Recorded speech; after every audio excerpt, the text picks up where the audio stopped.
bagaimana sih tips untuk goes jarak jauh.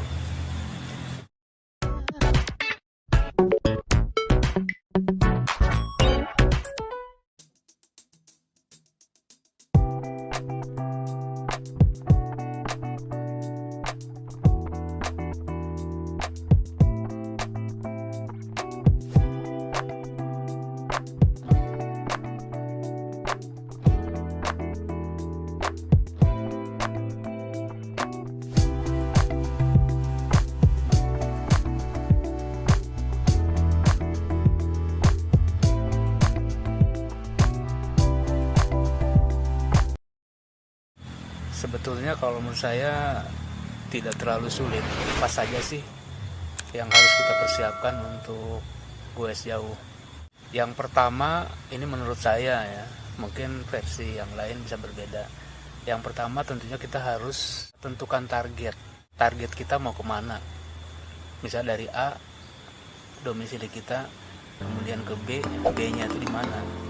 Nah, dari target yang kita tentukan, tentunya kita bisa mengetahui mengenai jarak.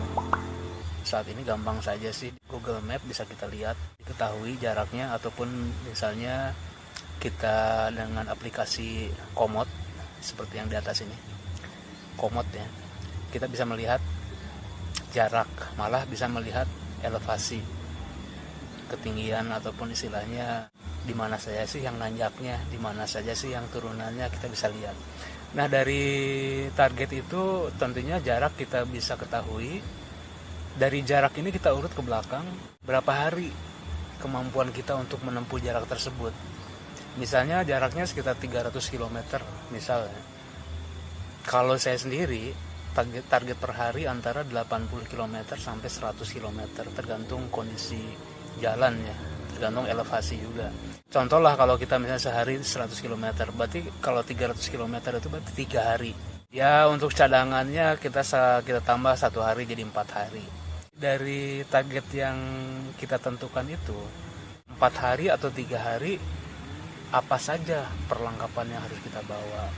Nah, tentunya yang standar tuh tetap harus dibawa. Contoh misalnya cooking set seperti ini, udah matang ya. Cooking set seperti ini ya.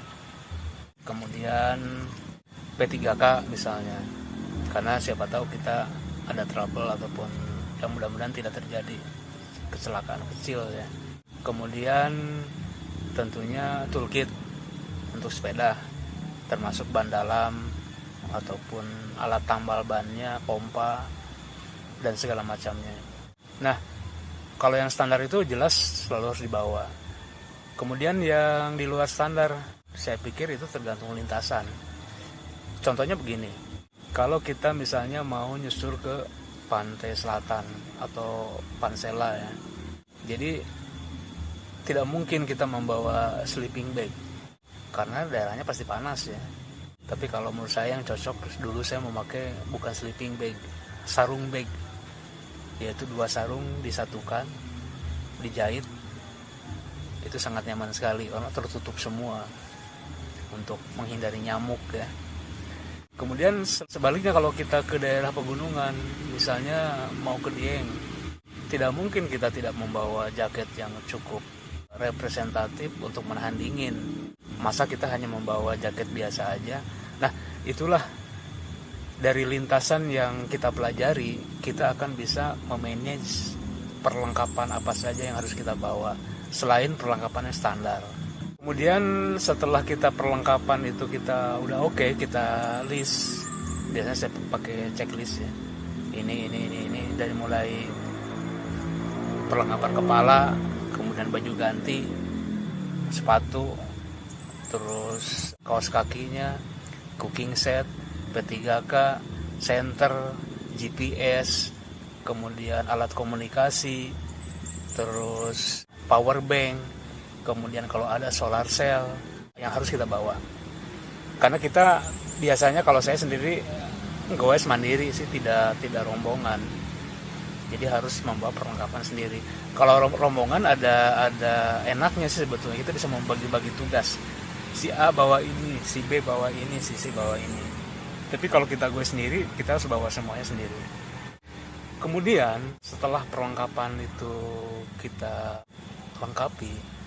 Yang paling penting adalah nomor 1 latihan ya, nomor 2 latihan, nomor 3 latihan. Karena apa? Tidak ada orang yang instan bisa goes langsung jauh. Itu harus bertahap. Jadi kalau istilah tentara itu, tidak ada orang yang terlatih, tetapi yang ada adalah orang yang selalu berlatih. Jadi ya tetap kita harus berlatih. Setelah kita perlengkapan sepeda sepeda ya, sepeda rakitan saya, frame-nya KHS, rimnya bannya udah 27,5, kelengkapannya sudah kita berlatih. Minimal 6 bulan sebelumnya kita harus berlatih dulu ya, yang dekat-dekat, kemudian seminggu minimal 3 kali, durasinya mungkin 1 jam, nanti lama-kelamaan ditambah sampai misalnya endurance kita, ketahanan kita meningkat. Karena apa? Dalam goes jarak jauh itu yang dipentingkan fisiknya itu adalah ketahanan tubuh kita atau endurance. Jadi karena kita berjam-jam kita goes, ya mungkin durasinya dari 8 sampai 10 jam satu hari ya. Dengan istirahat dan segala macamnya itu biasanya saya berangkat jam 6 pagi start ya, kemudian istirahat jam 5. Tapi kadang-kadang, nah ini kenapa kita harus endurance kita harus kuat. Kalau kita tanggung mencapai suatu tempat atau tempat istirahat lah, sedangkan kita masih jauh, kita harus terus goes. Kadang-kadang saya sampai jam 7 malam atau jam 8 malam masih goes karena mencapai tujuan yang akan dicapai. Fisik udah dan yang paling penting juga adalah mental. Fisik bagus, mental jeblok, tidak akan tercapai apa yang kita inginkan. Karena begini, contohnya ya, kita goes siang hari, udah lelah, jangkauan ataupun target kita satu hari itu masih jauh, di depan tanjakan. Kalau mental kita jeblok, udah balik kanan ataupun loading. Walaupun istilahnya saya bilang ya, loading itu bukan sesuatu hal yang diharamkan, sah-sah aja, tapi tergantung kebutuhan. Maksudnya di sini adalah bagaimana kita memelihara mental supaya kita betul-betul mental itu selalu dijaga agar kita selalu siap tempur ya. Karena apa? Di dalam perjalanan itu, di depan kita itu kan tidak pasti. Maka sering saya sebut bahwa goes jauh itu selalu kita menghadapi ketidakpastian ya. Karena apa? Di depannya itu kita belum tahu. Walaupun lintasan kita udah pelajari, kita apa yang terjadi di depan kita belum tahu. Nah, di situ kita harus siap. Bagaimana cara kita mengantisipasinya?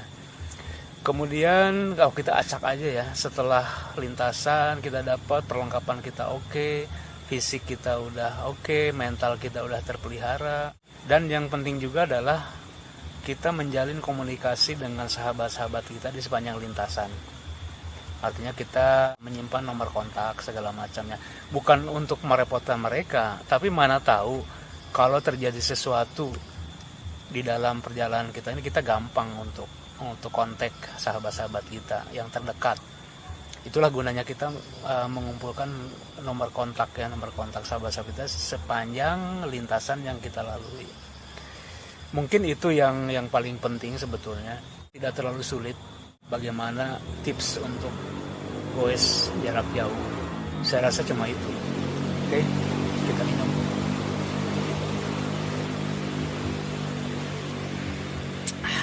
Bandrek, alhamdulillah. Masih bersama Bade Rimba Channel yang khusus membuat konten tentang sepeda. Salam goes, salam sehat. Mudah-mudahan bisa bermanfaat, dan jangan lupa di subscribe di bawah ini ya. Itu tuh yang di bawah sebelah kanan yang merah itu, tombolnya diklik aja, gratis kok. Sekali lagi di subscribe ya, supaya saya bisa membuat konten yang lebih bermanfaat dan lebih semangat untuk sahabat-sahabat. Terima kasih. Salam goes, selamat pagi.